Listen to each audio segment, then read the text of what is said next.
master of technology underneath his name. Oh man, so we're live. We're gonna wait on Lars for a few minutes, and oh man, so how's your day, bro? It was a day. It's like I tell a lot of people, unless I have something to say, I will let you know. But usually it's just a day and I just show up. Yeah, That's I it. hear you. I hear you. It's a very long day. Yeah, we all had them. I had a couple of calls from some friends that told me they had a long day today. So it must be in the air. Mm-hmm. Yep. We are just waiting on Lars. We'll see if his audio's working here. Hold on. What's Mhm. going on, Ronnie? Good to see you. Please remember to share the show. Nope, can't hear you. Wow. He's got microphones. He's got cords. What is Excuse me. going on, Latricia? Thanks for joining us.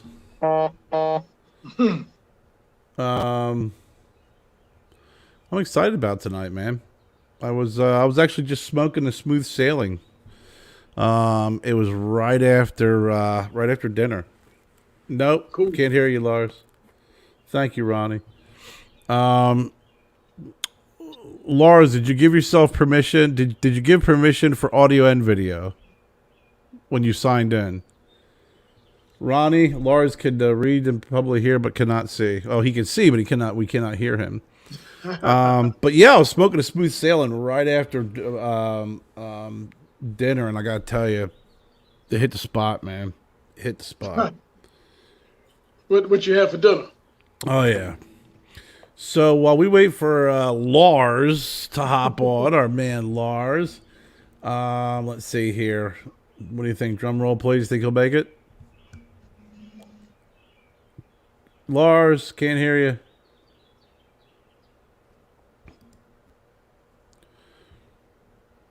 So what I want to do first, while we wait for Lars to get his his audio up and running, at every show I always wear a Y Beta, and I've actually been wearing these for years, and I get them, and we custom make ours.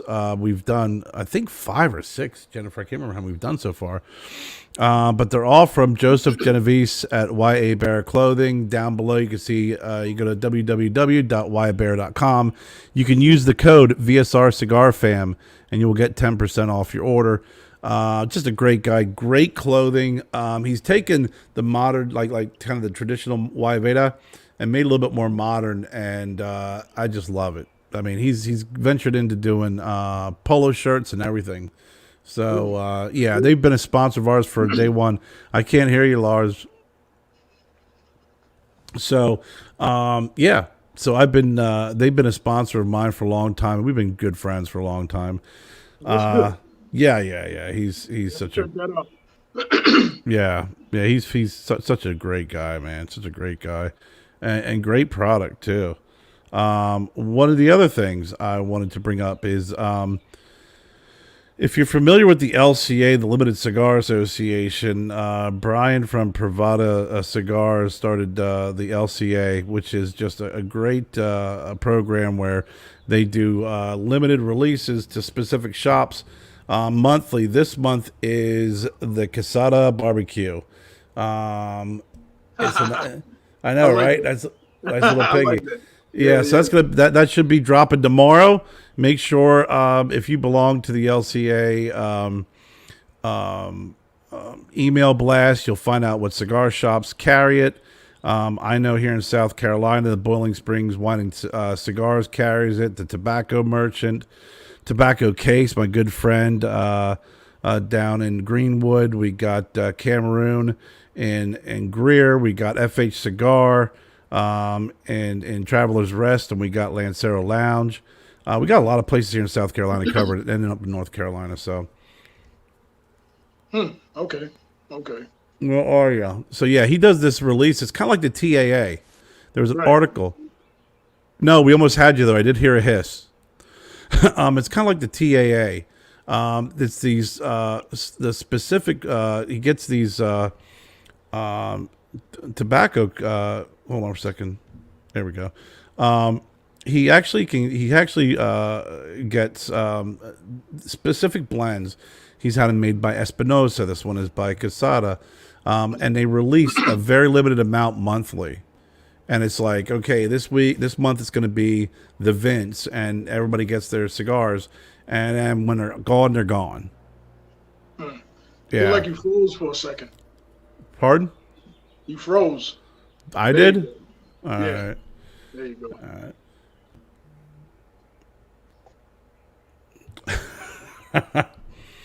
Oh well, ours is gone. So yeah, we got our lovely Guayabera. What's going on, Rashad? Sending love from Florence, South Carolina. All right, Palmetto State representing. Thank you very much, Rashad. We're here in Greenville, South Carolina. My man Dan Swahili. What's Let me up, tell you Dan? something.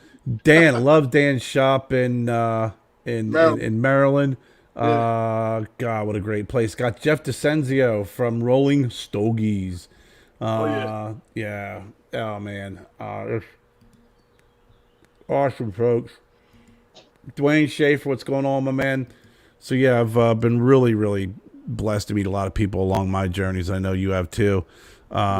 So I can't wait to get a chance to talk to you a little bit. So what I'm going to do is this. Let's roll the intro. We're going to wait for Lars to get things going. Let's roll the intro here as soon as my big fat fingers can get out of the way. And then we will be back with my man Gary and the brand 1776.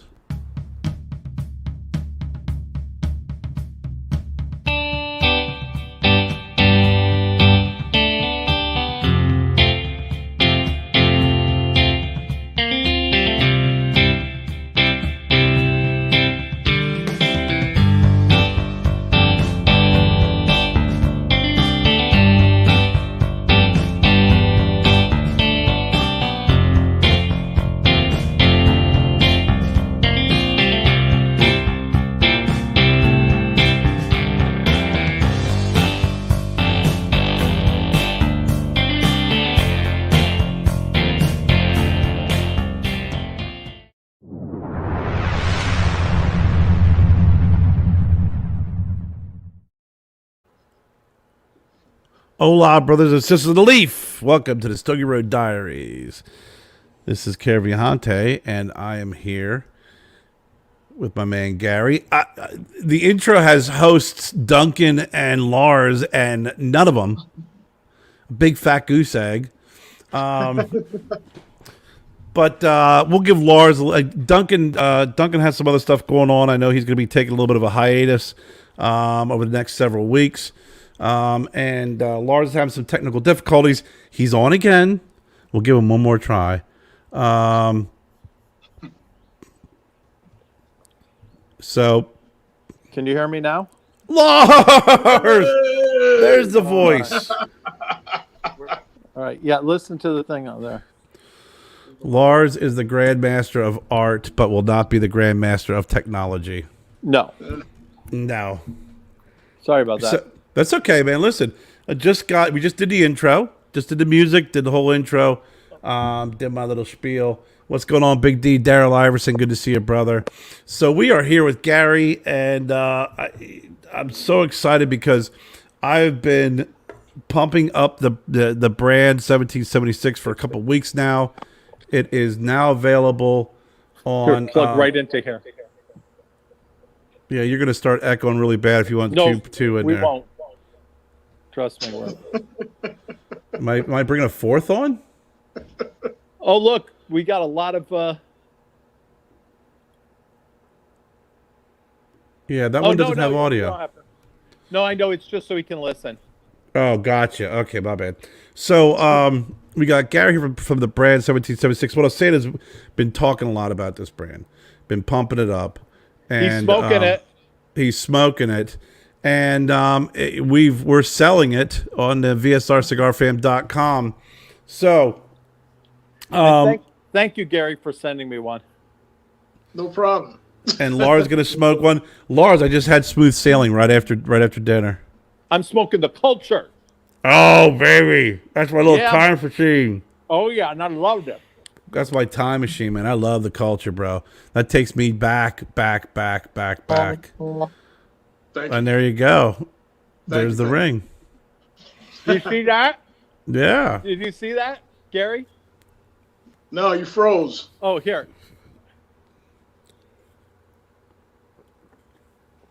He has an octopus ring. He's got the octopus ring.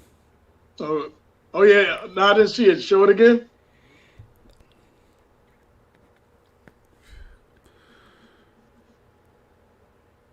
Okay, that's 3 minutes on a failed octopus ring showing. So let's move right along. What the fuck? You guys are killing me. You're stalling my show here. Sorry. It looked like this, Gary, but with a big old octopus on it without a big old hairy knuckle. Pretend that hair is the tentacles. I like that. My hairy knuckles, they drag on the floor, man. Right. So Gary, tell us, introduce the folks yourself. Tell us a little bit about yourself. What's up, Bruce? Tell us a little bit about yourself. Where are you from? I know I just rolled into that one there. I seen Bruce pop up. I was like, man, Bruce is here. Tell us a little bit about yourself, Gary. Where are you from? Where are you living? What you doing? Well, not to drag it out too much, born in the Bronx, raised in Harlem. Did a lot of traveling with the music industry and some other personal travels, around different countries and stuff. And it wasn't anything with work related. Fell into the cigar as far as like ninth grade. This is when the first time I smoked my first cigar in ninth grade. I kind of enjoyed that story. Oh yeah. My uncles, they was those kind of guys in Harlem. They were just those type of dudes, dressed up. They were businessmen and, a source of other things. And one day I took it upon myself, I had a little Swisher Sweet and what was it? Golden Champagne. If anybody familiar with that, that's, I'm in ninth grade. I just thought I was grown. So I get into his office and when you walk in the room and hear that scratch record sound, they go, vroom, and all the guys, they stop doing what they're doing and they look at you. You know what I'm saying? And they asked me, what's that you smoking? I said, it's a cigar. I'm grown. So my uncle took me in his office and snatched it out of my hand. And the first time I saw a humidor with cigars in them, he took one, cut it, stuffed it in my mouth, lit it. I started coughing, of course. And then he made me sit there and smoke the rest of it. Brought me 2 pitchers of HarlemBrother and made sure I drank that. And ever since then, I've been kind of hooked on cigars. So like a couple of weeks later, the curiosity kind of built up. I said, let me try this again. So I went, and next thing you know, I just started smoking cigars, and that was it. The throwback to that story is hearing the word Lowenbrow. Exactly. Oh my God! Wow. I was like, okay, Swisher. Obviously ninth grade, he done right by you. Took away the Swisher, gave you a real cigar, and then slapped down some Lowenbrow. Yeah. That's how it's done. Since I'm grown, right? Exactly. I miss him to this day. So, I'm glad. Tonight's the night. Tonight is kind of special. It is home. Let it be Lowenbrow. Yes. Oh yeah, baby. Yeah. So I'm glad that where I'm at right now. I have a great team. I want to say hey to Jim, Ashley, Marcus, and Heather, and Rachel. I just want to say thank you all for your support and the team that we are. And I have a very tight, very personal friend and family involved as well. So I want to thank them and everybody else that's been supporting the brand since we've been out. Well, the product's really good, dude. Yeah, it's fantastic. I'm a big fan. I gotta ask you. What led you from ninth grade smoking a cigar in Lowenbrow to the brand 1776? There's a lot of space in between there. I know you and I chatted before, and I know you have that entrepreneurial spirit, which is fantastic and motivated. So what gets you from that point to this because I'm also going to go over the beautiful packaging. Everything about this cigar is just the presentation, the flavors, everything is great. But I really want to know. I mean, how do you get there? What gets you there? What inspires you to get to this point? Well, which part do you want first? I really want to know how, because when we chatted, you shared a lot of interesting experiences, and I jokingly say about the Lowenbrow and the ninth grade, but I always think about my very first cigar and how I got to being a brand owner.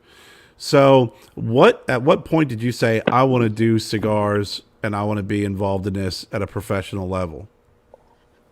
Well, a while back, I had partnered up with some people and had a small little lounge spot in Richmond, Virginia.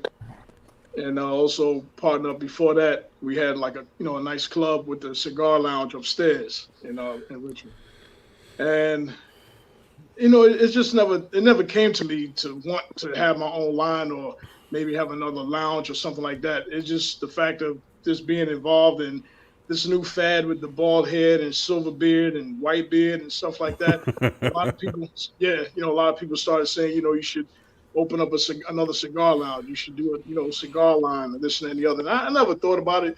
Then a couple of times I had, a couple of approaches with people, saying that, they would like for me to, they like to see me, start another cigar line.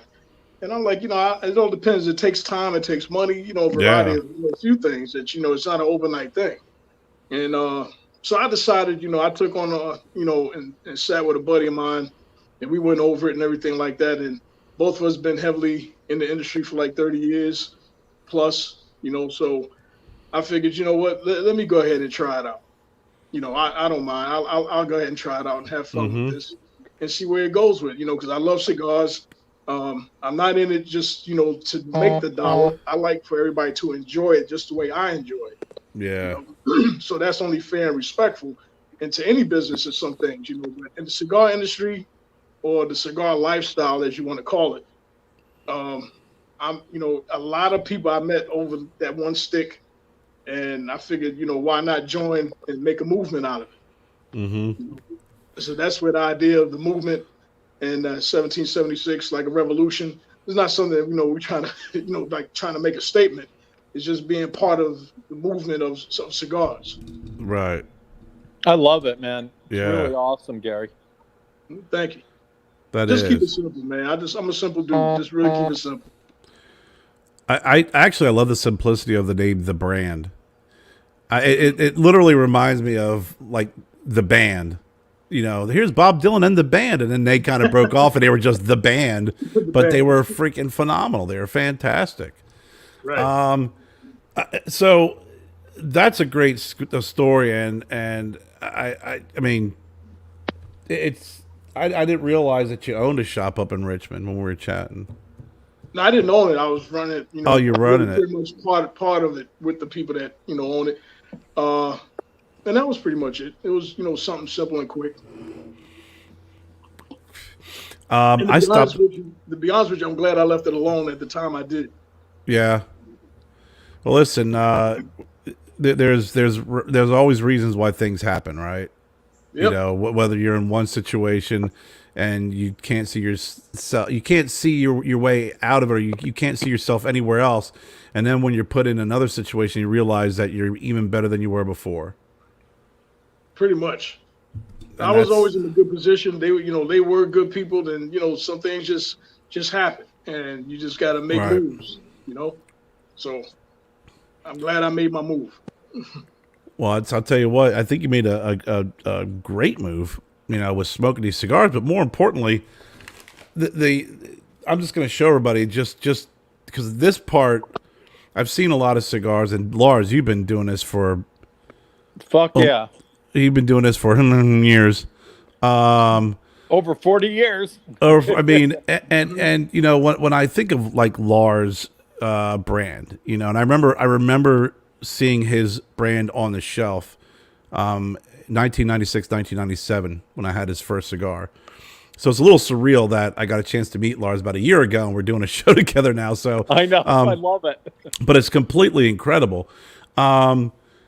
I think about how unique and how it stood out.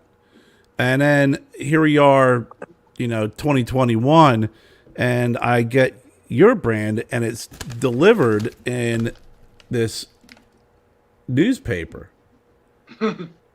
And when you open it up, I mean, it's literally it's just got so much interest, an interesting read on it, and the cigars are bubble wrapped, so they're well taken care of, and then they come in these great little individual sleeves with quotes, and then just the cigar band. I mean, how do you come up with this? Was about as unique I've seen in a very, very long time. This is an eye catcher. The way I pretty much could sum it up and put it in a nutshell, we want to keep it as simple and as regal as possible. Like we want it, to have like a nice, distinguished look, but and keep it simple at the same time. The little logos like the octopus and the crown, those are other interests of things that we have. We are big fans of James Bond, so if you look at any of the James Bond movies, you see Spectre with their octopus logo. Oh yeah, okay, that's I'm awesome. digging that. Yeah, so and that's one of them, and a few other things are just something that that's kind of dear and personal to us. So we like to put it out there, and as much as we like to try to dress it up a little bit more, I figure to keep it, like I said, real simple and legal at the same time. With the color, with the tint of the the gold area and stuff. So it's just a matter of how you decorate it and just have more to smoke with, because the bottom line, if people know the history of bands, it was made to hold anyway. Then over the years, it became taxable. So, so might as well make the best of it. So, I love the story, and I love that there's so much something personal behind the band and or the cigar band. And I got the band is stuck in my head, and it's probably going to drive me crazy. Like I'm going to get Les and Dez stuck in my head, and I'm calling Dez Les. It's horrible. And I mean, he called himself Les to me one day. It was funny. I know. That's the power of influence, right? When you have someone change their own name. I know. But I mean, how did you come up with the names? Because we got Smooth Sailing, which I just showed everybody, which is I would say it's probably more of the mild to medium. I say that because when I first started smoking, and I was like, all right, this thing's mild. I was like, man, it's got some pretty good flavors. And then about a third of the way in, it really starts to pick up on some of the flavor and the pepper, and just nothing overwhelming. The culture just blows my mind. I always tell folks, take the culture out. I do this with all my cigars. Let them sit out for a little bit, then cut and smoke. The flavors in it, the different spices are crazy. And the Scarlet Crown is truly, I think when you said you wanted to keep it simple and regal, I think that sums up the Scarlet Crown. So you have 3 great blends and 3 great names. How do you come up with the names on these? Hey, Kerr, you're breaking up a little bit and freezing every once in a while. Am I better now? I hear a little cracking. Do you hear that, Gary? Mm-mm. But both you guys, you froze for a minute, but I was able to hear you. Okay. Now, it's that damn crazy South Carolina weather we've been getting.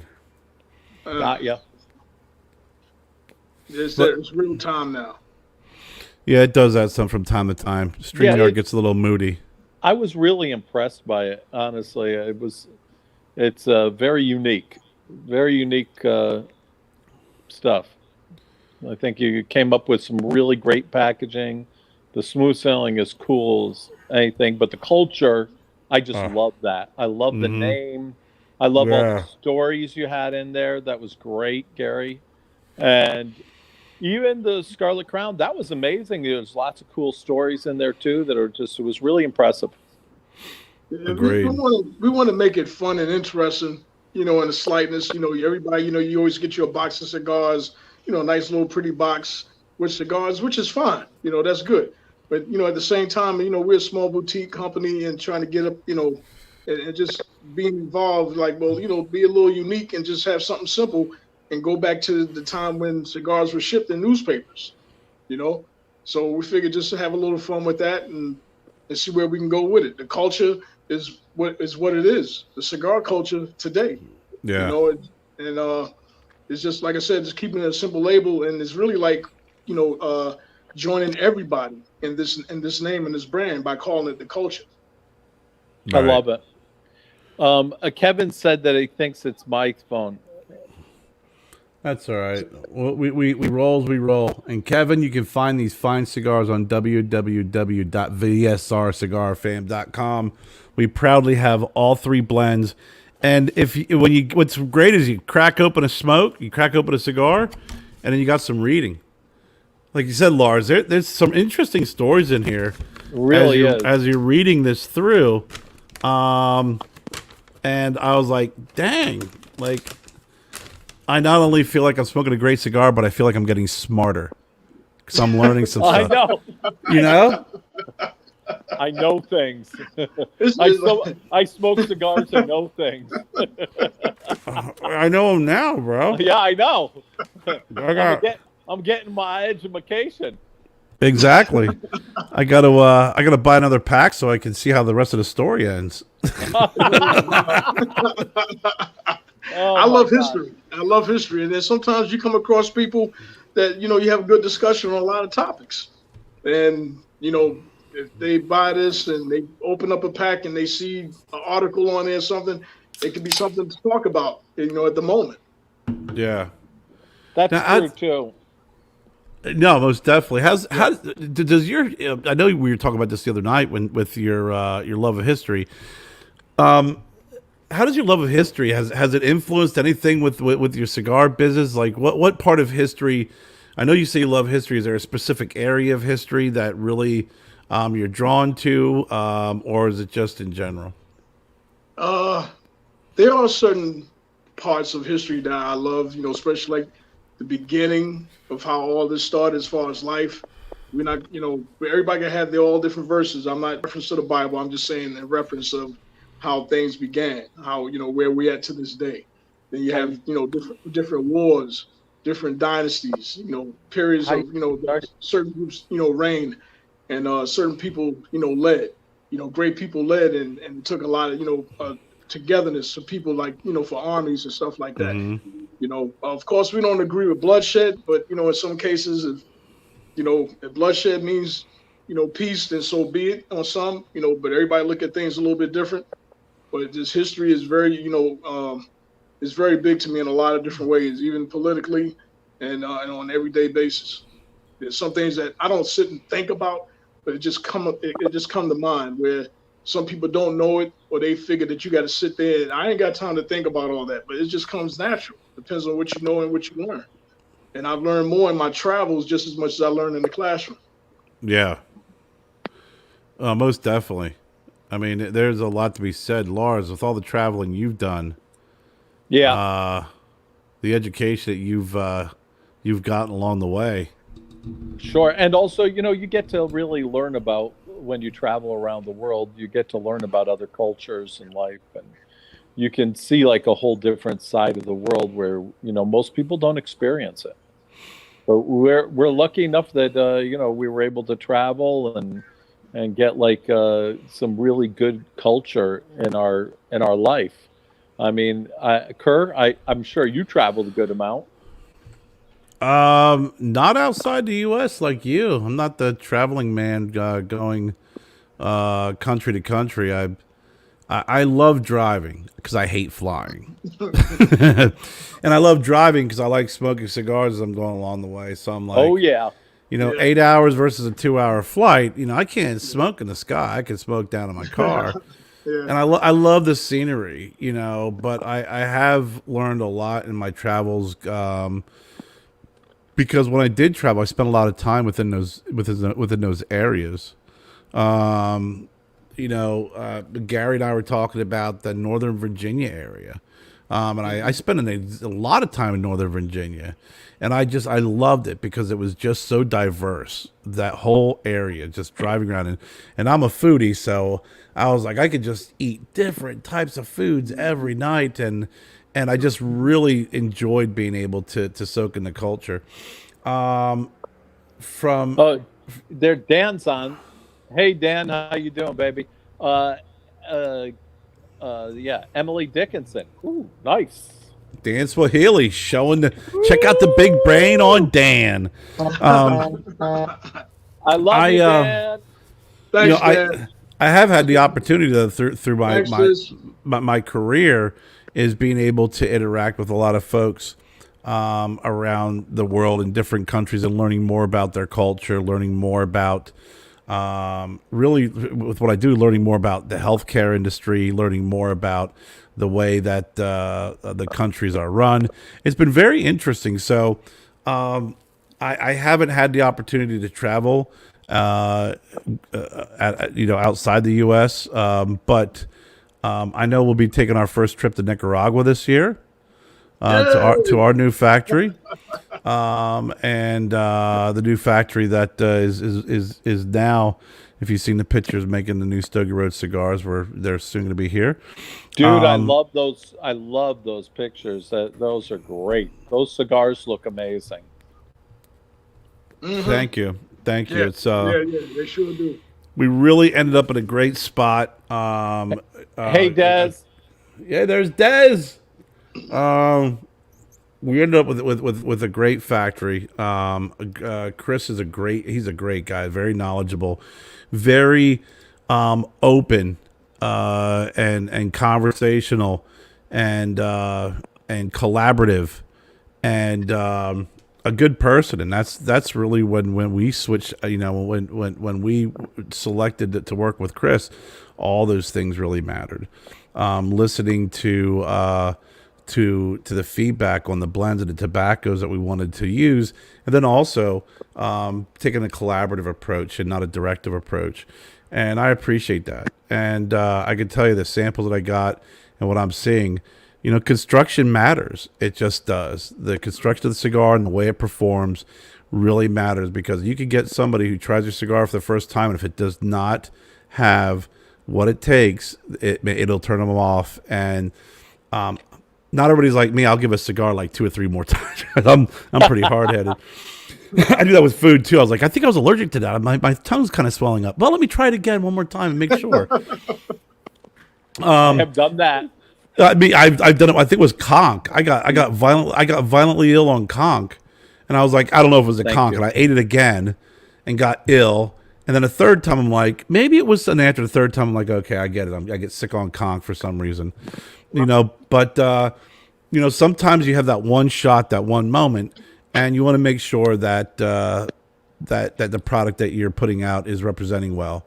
And I'm very very excited about the release of our cigars.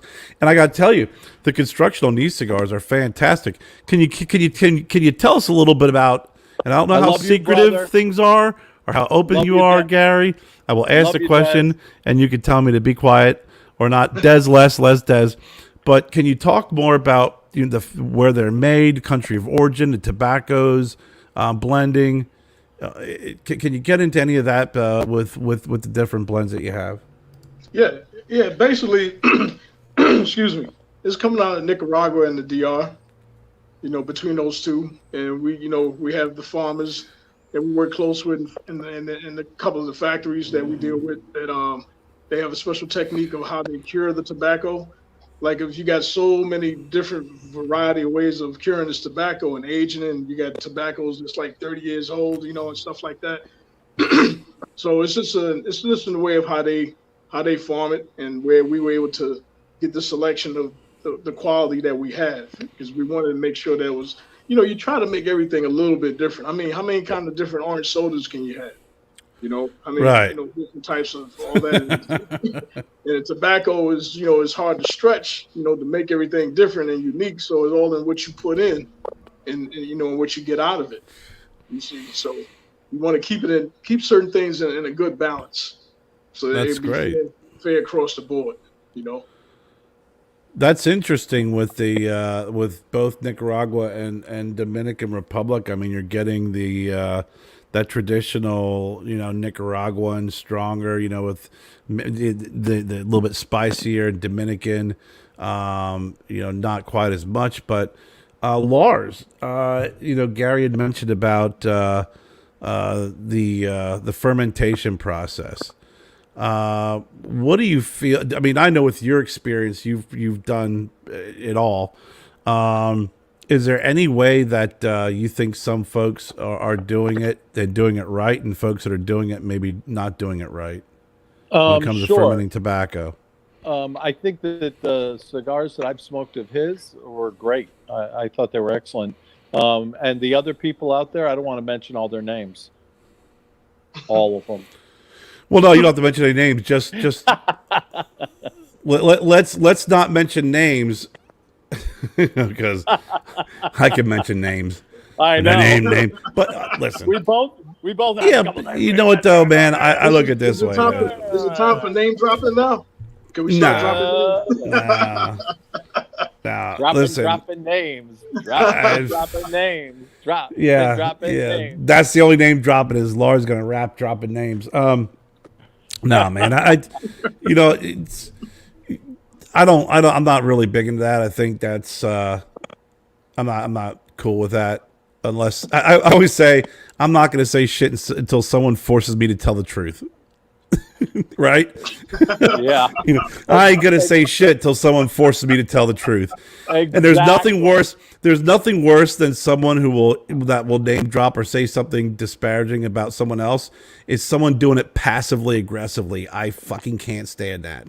And there's a reason why I can't stand that is because someone doesn't have the balls to say it. Because so I go, okay, I'm just gonna play it cool. I'm just gonna hang out. So, Lars, you can't name names. I'm not. But let's talk. Let's chat a little bit about the experience that you have. That you have seen good and bad. Fitted Cub loved that when you went on that little rant. Well, you know me, man. This is I'm not a personality. This is what you see is what you get on and off the screen. I know.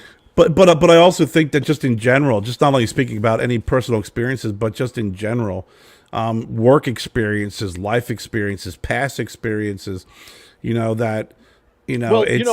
like this. That kind of stuff is just it's one of those little, I guess little idiosyncrasies or something I don't dig on. Right. Well, you think that like some of these families that have been in the business for generations would know like everything involved in it, and then they don't. It's just a bizarre thing. You don't realize how little people really know in the manufacturing process and the farming process.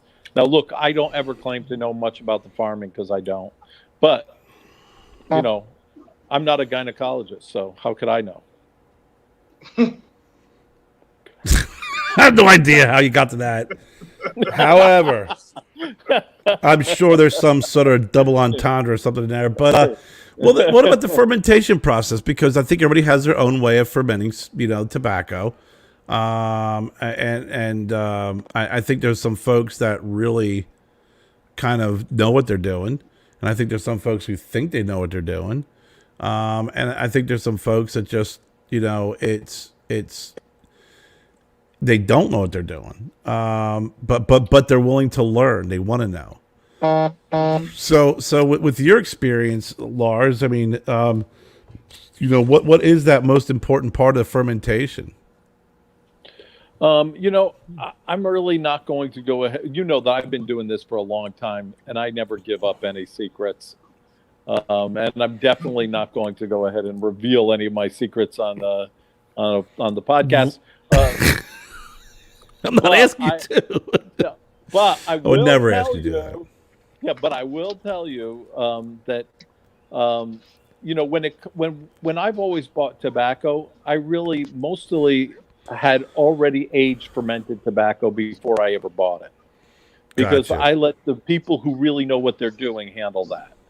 That was never my part of the business. My part of the business was I would take really great tobacco and make cigars with them. Right. I would age those cigars. I would work with the tobacco, age the cigars, and then release them to the public after they were aged for quite a long time. Right. But I let the other people do their part when it came to dealing with the tobacco before I ended up rolling the cigars. They were the experts, and I let them do their thing. I didn't get involved in that part of the business because that just wasn't my specialty. Right. That's pretty interesting. I mean, because like you said, they're the experts. And that takes a lot of trust, right? A lot of trust. And a good working relationship. And also you got to kind of like go to the smaller, especially when you're a boutique company, you got to go to the smaller farms that really know what they're doing. And then you got to buy up like a couple of years in advance of that product. And hopefully that product's going to be good the next year and the next year and the next year. It can be kind of challenging when you're a smaller company. Yeah. No, it's interesting. Do you, Gary? What is? Oh, there he is. I thought you froze there for a second. All right, we still got you. All right. When now from that first time you had your cigar in ninth grade, about what time did you really start getting into smoking cigars? Like I know, I remember I can harken back to when I tried my first cigar, and then when I kind of jerked around, then I was like, okay, it was sometime mid '90s. I really started smoking a lot of cigars and got the humidor and really got into the cigar lifestyle or into cigars right around that point. I took a little bit more serious, probably like right after high school. Because, I was smoking them every now and then during high school, plus, playing football and, other sports and everything. You didn't, smoke cigars is time consuming.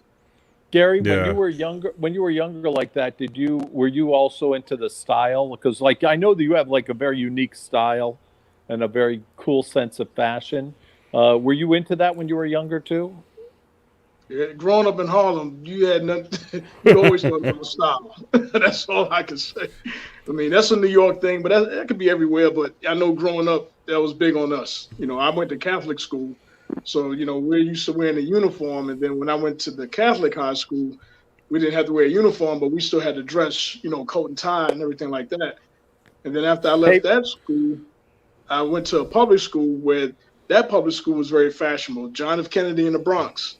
And it was fashionable from head to toe. So I love clothes. I love fashion. But and as far as like when I got heavily in cigars, like I said, it was probably like right after high school, maybe about a year after.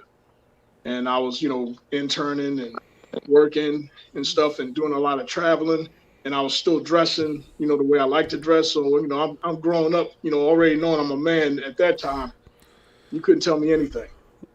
You really couldn't. I mean, at 19, I had my own office. I thought I was doing big things at NBC because I was interning at NBC. I love that. That's awesome. That's awesome, man. Met a lot of great people that way, and like I said, in the travels too. But and as far as my first humidor, I got that when I was 19. Although you weren't able to buy cigars or cigarettes anyway at a certain age, but I was able to get my hands on cigars. Nice. I still have my first humidor that I got. Actually, I got it, and I just kind of, I took a little hiatus from smoking cigars. I took a couple of years where I wasn't smoking, so I just packed it up, and then when I started getting into smoking again, I was unpacking some boxes. I was like, holy crap. This is my very first cigar humidor I ever had, and I think I bought it Lars from the same shop I got your cigar at in Harrisburg, Pennsylvania. Yeah. Hey, Dad, what's up? My dad, the big Tony, said hello. Hey, Tony, how you doing, brother? Gary, my man Daryl Iverson, who is my good buddy, my smoking buddy, my brother, and we meet every Sunday, wants to know, do you have a favorite lounge at home that you go to? Is there the spot? as much as I smoke, I have to give all the kudos to a few places that I enjoyed going to, like Cigars 210 in Maryland, Tinderbox. I definitely love Sanji's. He's very hospitable. Dan, there's quite a few lounges I have. I can't really say I have like the one because they all. Yeah. Whenever I go to the ones I have mentioned, I feel like I'm at home. Like Willie's out in Yeah. Hampton. So it's like it's almost like going to church where it's the people that makes it church. So it's Yeah. the people that makes it's the congregation of people at these lounges. You Nah, know, you're right. so that's the kind of best way I look at it. Like like my boy Mario and Charles, they out in Illinois with theirs, and it's all in the element. It's all in the people. So Mm-hmm. sometimes it sets the mood. Like, okay, where do you feel like going? And then because sometimes I like to go to a cigar spot and don't feel like talking. I might Yeah. just want to enjoy the ambiance. So no, I don't have a one, but all the ones I've attended is the love is there. That's pretty Yeah. much the way I can put it. And I'm sure there's gonna be others I plan to visit in more of my travels, and hopefully get the cigars in there too. Who Yeah. knows? Well, you're Nice. always welcome to come down here to South Carolina. I've been trying to get Lars to come down and visit. I'm going to come down. You're always welcome, bro. I'm going to. It's funny, Gary. All my travels, I had the same thing. They're like, "Hey, what's the best lounge you ever visited?" I'm like, "Well," and I'm like, "Well, in Pennsylvania, here's my spots, and whether it's Ned Cigars or it's was it Twin City Cigars with Anthony Renzulli.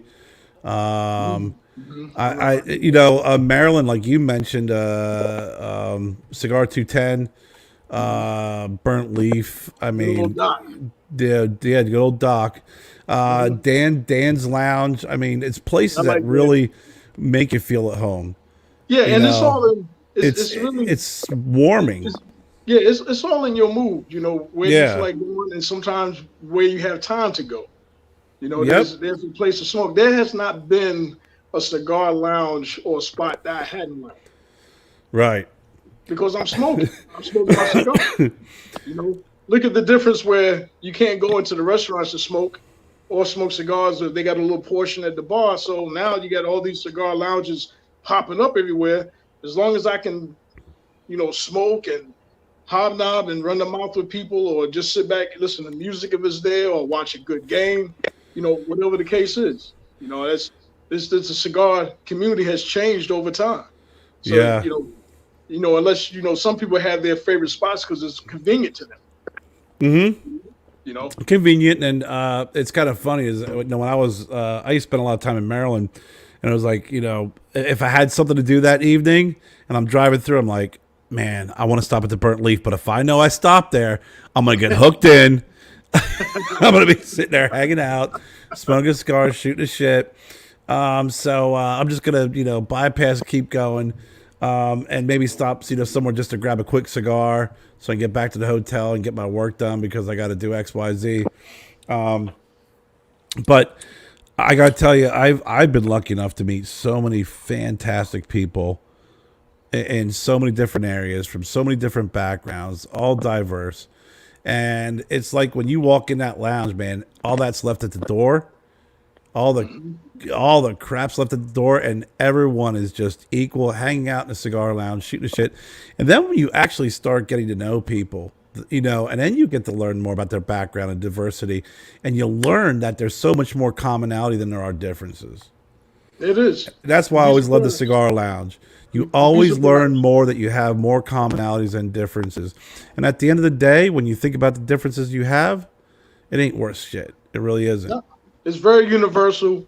It's very to a point where we all have different personalities, and just beyond that one stick, somebody may tap into that personality that you rarely even use, and then sometimes you'll shock yourself like that. I never thought I'd get in a good, interesting, a good discussion of such a Yeah. topic. You have so many different views where it's not even necessary to argue because you don't argue in the classroom. You sitting there listening to the teacher. Mm-hmm. So you get to learn about a lot of things around that stick. It's a lot of things you can get done around that stick on the golf course, everywhere. It's Oh yeah. it's a it's a definitely a device of, for talking. It most certainly is. And But I I gotta say, I really dig the all those. Like I went onto your Facebook recently. I really did a deep dive in a bunch of your pictures. They were really badass. I love all that stuff.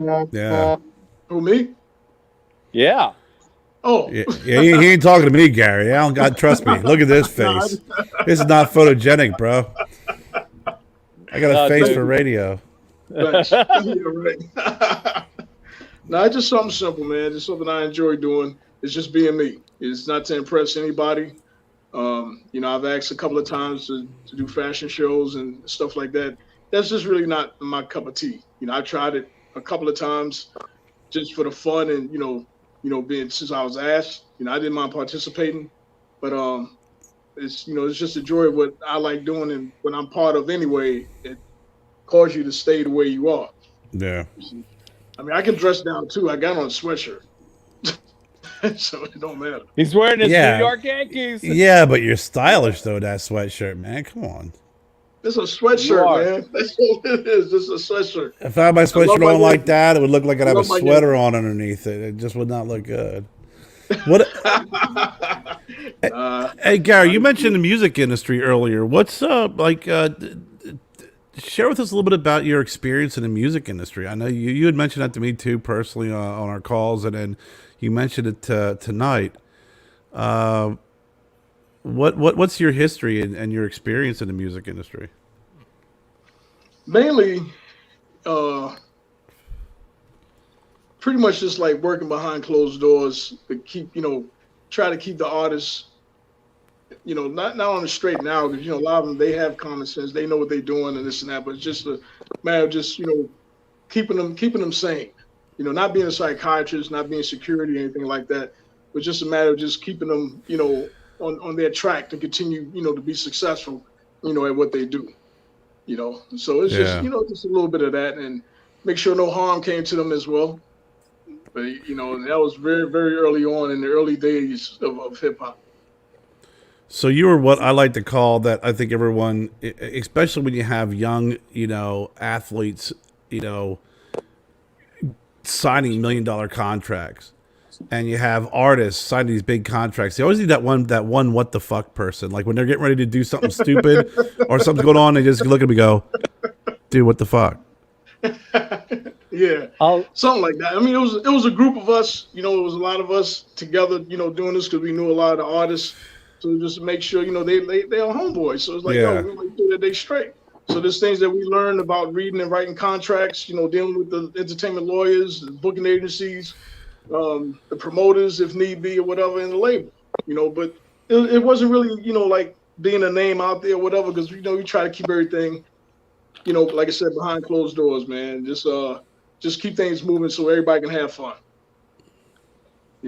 I grew up a certain way, in the streets. I did my thing and did some things like that. I'm no Boy Scout, I'm no devil, but there's a lot of things I've learned from growing up in the streets and in my travels. And I'm glad that, I wouldn't change it for the world. Well, it's great that you're able to pass your experiences along to other folks in the form of looking out for them and protecting them. Well, I had a lot of people that blessed me growing up. Yeah. But at the same time, it was a balance where I always like to make sure that people are fine if I can. If I had the power, I would love to make sure that everybody was fine. So some kind of peace, to be honest. But God can't satisfy everybody, so what do you think man can do? Yeah. That's very admirable. I mean, especially when you have that experience and you're looking out for others. Because not everybody has that, right? And I said it kind of joking around, but when you think about it, some folks are not surrounded by the right people. They're not surrounded with someone that has their best interest in mind for them. And I mean, I remember watching an interview with Mike Tyson where he said at one point, he's like, he didn't know who was his friends, who wasn't his friends. He's like, he got so lost in everything because he even people who were really trying to help him and looking out for him, he couldn't trust him because of all the shit he's been through. Yeah. And that's a bad place to be, especially when you have someone genuinely trying to help you. Well, I'm glad. I'm thankful for the people that are in my life. I do have great people in my life, and the funny thing about it, I even know the people that can't stand me. I Yeah. already know that. You know, even if they speak and whatever, I already know that. I mean, I know you don't like me, but they won't say it. They just want to continue to speak. But I'll just keep speaking just out of respect, so you don't feel little. Yeah. So No, I hear you. it I doesn't hear matter. you. Man. Just keep it simple. That's it. Keep it respectful. Yep. That's it. Yeah. Don't take it to the next level. It's not necessary. And Nah. I think we've all been there. We have, I have some people just on the show tonight watching that have been, a huge influence and very helpful in I'm my sure. life from my dad who hopped on and Jennifer, my fiance, and Daryl Iverson who's on. Hmm. Folks I've known a long, long time. And even Daryl and I think we've known each other for about 4 years or so, but have grown really close very quickly over the last several years. And I got good friends like Lars who hops on here weekly and goes through this crazy show. I love you, brother. You know He a that. good dude, man. Yeah, Yeah. and a Yeah. and a very It's not that genuinely, easy. very genuinely generous and I think in my opinion, just a very genuine person, Yeah. Lars. Yeah. Yo, definitely. Thank you, baby. Definitely. Yes, sir. But Yeah. like I said, I talk about Daryl Iverson. I mean, God, I mean, he and I have been friends a long time, and just we talk every day. We message each other every day, all day Okay. long, back and forth to see how we're doing, and just chat about family and how's your day going, what are you smoking, and then we meet on Sundays and we just sit down and we talk. And I lost my big brother almost a year ago, coming up on a summer, and I sit down with Daryl, and it's kind of like, all right, I could hear my big brother through him sometimes, you Gotcha. know, looking Gotcha. out for me. And that's a good thing when you have people like that. Like, I have I still like my godmother and a couple of friends whose mothers are like mothers to me, and I have friends that are like brothers to me, and people are Yeah, like sisters to me. So, and the one thing I can enjoy and appreciate because I know I'm a hard nosed kind of person. I'm very straightforward and to the point, and I appreciate it when they're like that to me. It's not like they trying to challenge or prove to me that they can talk to me. I'm a human being like everybody else. So, just be straightforward, and that way we yeah, get to the point and move on. yeah. Because being around the bush doesn't help a whole lot. And you should never be afraid to speak to any human being on this earth. Amen. We all on the same page on everything. We're just different shades, different heights, different sides. Yep, That's it. You know, yep. And it's that's talking to someone, and I've always looked at things, and I know Lars and we talk a lot, as frequently as we can off the show, and it's really knowing when someone's listening to you and you're having a conversation. It's an interactive conversation, seeking to understand, which I think is lost in this world nowadays. No one seeks to understand. Everyone is always trying to prove a point. And I'm not a big fan of people who talk at you and talk down to you. Nobody is better than anybody else. I you can have mean, the last word. I don't care. I don't make my point. right. Yeah. Yeah. Well, I'll lay my head down on my pillow and I'll sleep good tonight. Exactly. I'm gonna snore. I'm gonna snore and drool and fart like everybody else in my sleep. So Yeah, call it what you want. exactly. Yeah. Exactly, man. And the key, they say, communication is key, but the bottom line of communication is understanding. Yeah. Not even the part of agree to disagree. It's the matter of understanding. I Agreed. love No, you, Derek. Awesome. He yeah. is No, it really one of is. the coolest cigar stoners out there. Everybody Dan? who hasn't gone to Dan's place, Yeah, you yeah, have to yeah, visit him. yeah, He's just one of the yeah, most amazing guys. yeah. Yeah. He I can really agree to that. is. Yeah, Yeah, yeah. the He There's really is there's an funny. last time I amazing visited person. Dan's, I rolled in, Dan's there. He's like, "Come on back." I sat in the office with him. We smoked a cigar.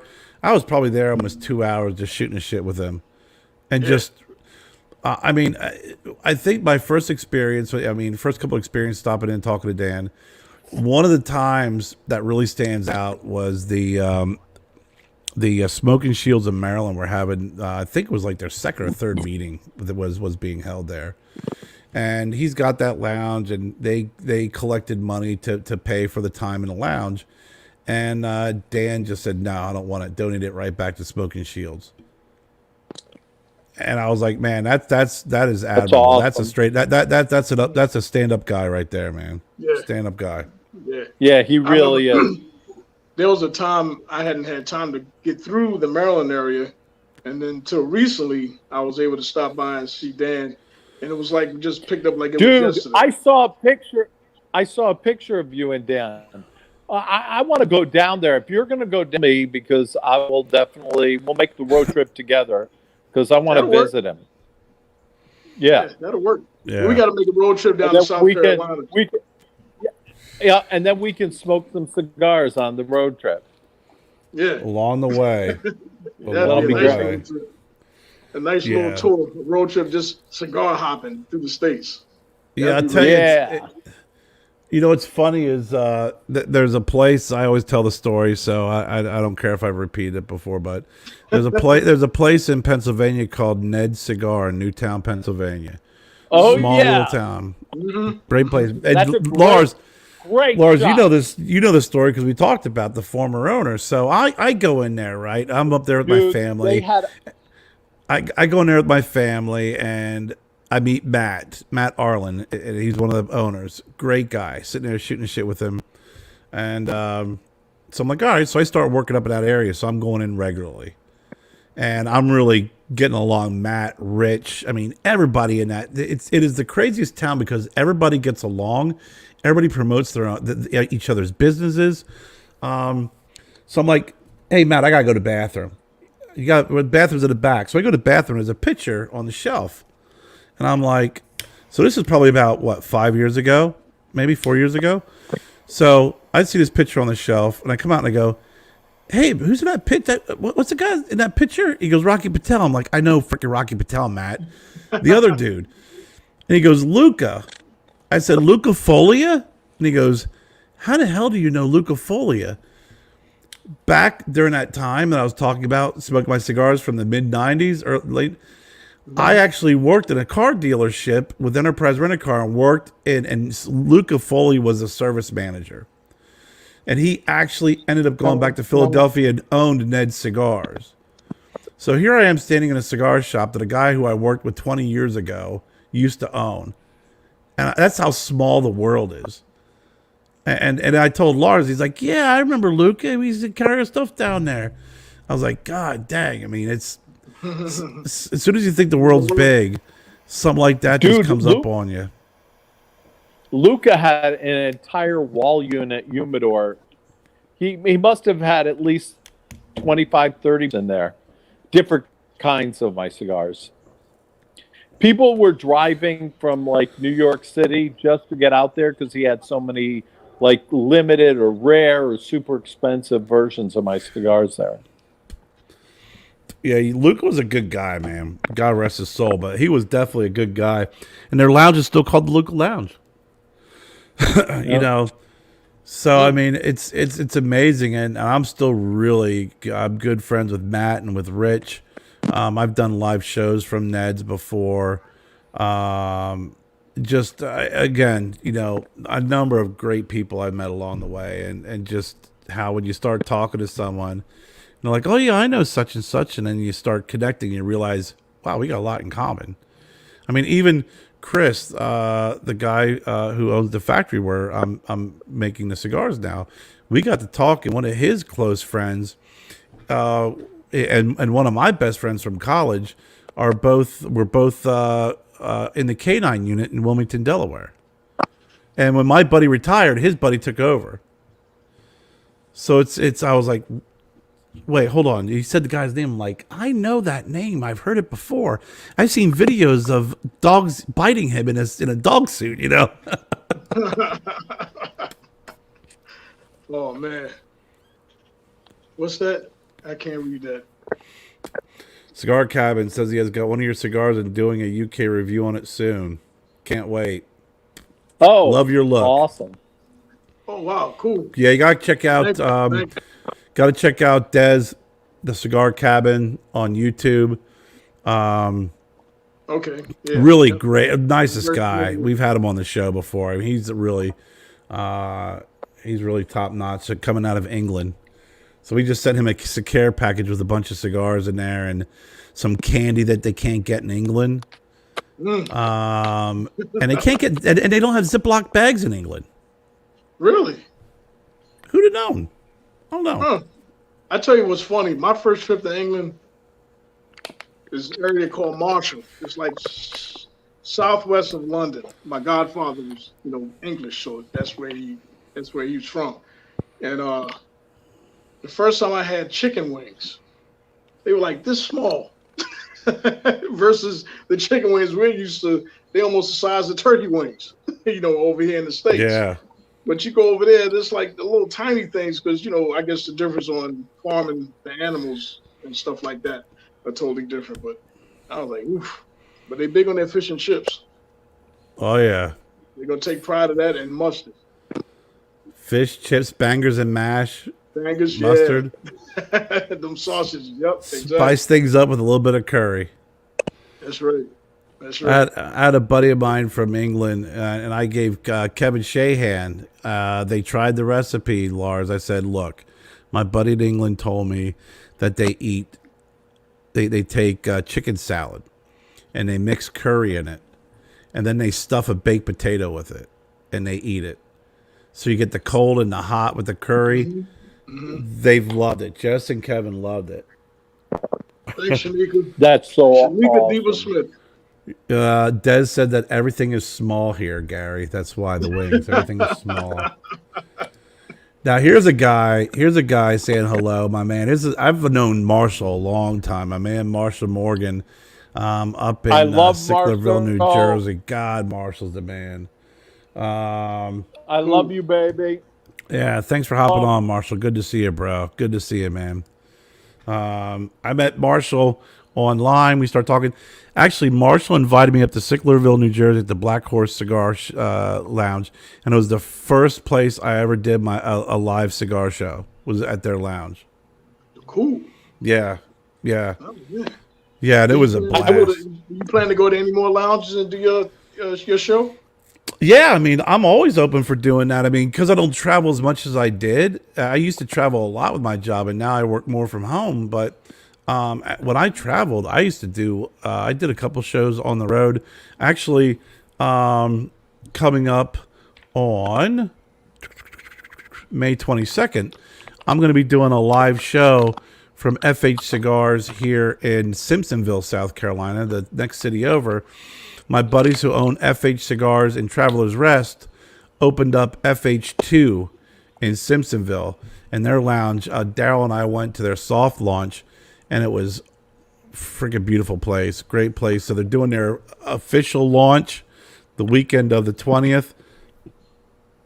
They're doing Thursday, Friday, Saturday.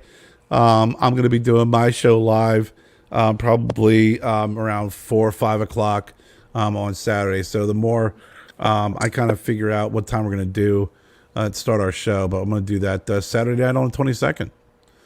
So I love it. That, keep me posted. Anytime after that date, I wouldn't mind, coming checking you out on your show, with you. Yeah, definitely. We can just catch up and have a smoke, basically. We find a way we can all get together and have a smoke. Yeah, definitely. Back when I first started, before I had my cigar brand, and I used to travel a lot, what I started doing was I used to do reviews of cigar shops. I was like, everybody's doing cigar reviews. Nobody's doing reviews of cigar shops. So about 5 years ago, Duncan, who's usually a co-host, and I would do a show, and I would do cigar shop reviews of ones that I visited. And I always said, and I still do, I rate cigars using a Stogie Road 3. It's location, selection, and staff. The location will get you there. So if you have a great location, it's easy access, et cetera, you're more prone to stopping at a spot.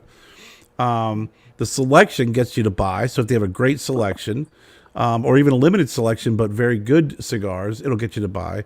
And the staff is the most important because they get you to stay and keep coming back.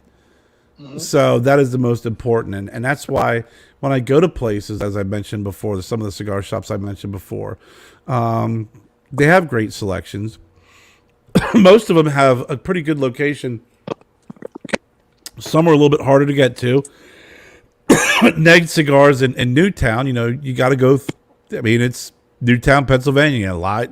Traffic lights. But when you get there, you're going to get a great cigar, and you're going to meet great people. You're going to have great conversations. So places like that, I'll go out of my way a little bit to get to, just because of the staff and the people that and when I say staff, it's just not people working there. It's the people who also go to that lounge and how welcoming they are. So that is so key and important when it comes to picking a cigar lounge to stop at. Really. Yeah. Well, gentlemen, I must bid you guys. I'll see you later there. I do. Yeah, well, listen, it is a good time. Thank you so much for coming on the show, man. Yeah, definitely. Well, thanks for the invite. I appreciate it. Anytime. Listen, we want to thank Gary for being on the show. It's really great being able to sit and chat with you some more. If you want to check out the brand 1776, you can go to vsrcigarfam.com. We have Smooth Sailing, we got the Culture, and we also have the Scarlet Crown. We have them in these really great little 3-packs, 6x60. I'm telling you, you're gonna get them, you're gonna love them. Lars, you have anything to leave with your song? Sure. Gary, we always end our show with a song from Lars. Oh, really? Yeah. Yeah. Yep. Every time. Let's see here. You're showing the show without closing out Lars. Oh, okay. I'll do this.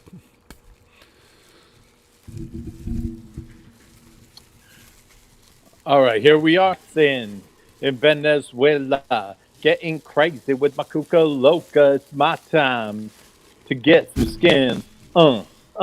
Let me begin. Humping, pumping, hottest in el espacio. Doing chunky, getting kind of loco. Boom, boom, boom, sente nueve. Humpy, pumpy. Cuca Loca, humpy, pumpy. Cuca Loca, humpy, pumpy. Cuca Loca, shit down on the dick, little Cuca Loca. Check it out, 1, 2, 2. Please the body, other step up, and then they get stoned. Cause I'm the man to get the Cuca Loca off. Como se llama esta canción? Cuca Loca. Yeah, baby, Cuca Loca. Yeah, baby, quícate ropa, lepe, pumpy. Cuca Loca, humpy, pumpy. Cuca Loca, humpy, pumpy. Cuca Loca, shit down on the dick, little Cuca Loca. Lick it up, lickety split. Let me take you on a whole new trip. Ay, más adentro. Ay, I see, baby. Ay, I see, baby. Ay, cause you know Cuca Loca does it all night with wicked style. Crazy flow. Turn the beat around and let that ass boom. I had a slam that she sucked that dick. Cuca had a jam at Stogie Caliente. McKill, Benir, into Boca. And you know you're off to plan the wed. Cuca Loca is out of head. Hump it, pump it, hump it, pump it. Cuca Loca, hump it, pump it. Cuca Loca, shit down on the dick, little Cuca Loca. And there it is. And there you have it. I love y'all. Thank y'all Gary, so much. thanks, my man. Love you guys. Gary, thank you. Lars, thank you. Everybody, thanks for joining us tonight on the show, man. It's always a pleasure.